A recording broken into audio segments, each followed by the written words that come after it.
Hey, Mike Romano with Thrive Mortgage. Got a question for you. Are we in a real estate housing bubble right now? Listen, some people are afraid to invest in real estate today because of the rapid price appreciation we've had in the last 2 years. And for sure, price appreciation has hit some all-time highs. I mean, averaging nationally around 15%, even higher in some specific markets. So are we headed for a crash like 2008 all over again? The folks at Keeping Current Matters, a real estate blog, looked at 4 key areas compared to 2008. And here's where we are. Number 1, houses are not unaffordable like they were during the housing boom. The affordability formula has 3 components: the price of the home, wages earned by the purchaser, and the mortgage rates available at the time. So 15 years ago, prices were high, wages were low, and mortgage rates were over 6%. Today, prices are still high. Wages, however, have increased, and the mortgage rate, even after the recent spike, is still well below 6%.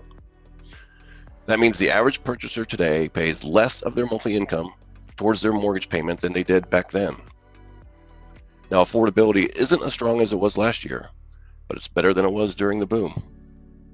Number 2, mortgage standards were much more relaxed during the boom. During the housing bubble, it was much easier to get a loan than it is today. I mean, come on, people joke that if you could fog a mirror, you could get a loan. Credit scores below 620 are considered risky credit risks. In the last 5 years leading up to the mortgage crash, over $300 billion in mortgage loans annually were given to scores below 620. Today, we average only about $50 billion. Mortgage standards are nothing like they were last time. Purchasers that acquired a mortgage over the last decade are much more qualified. Number 3, the foreclosure situation is nothing like it was during the crash. In 2007, there were 1.1 million foreclosure filings, 1.7 million in 2008, and 2 million in 2009.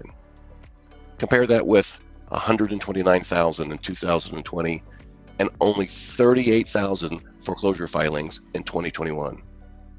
Folks thought COVID and the forbearance program were going to create a new wave of foreclosures. Folks, it never happened. And lastly, number 4, the supply of homes. The supply of inventory to sustain a healthy housing market is about 6 months.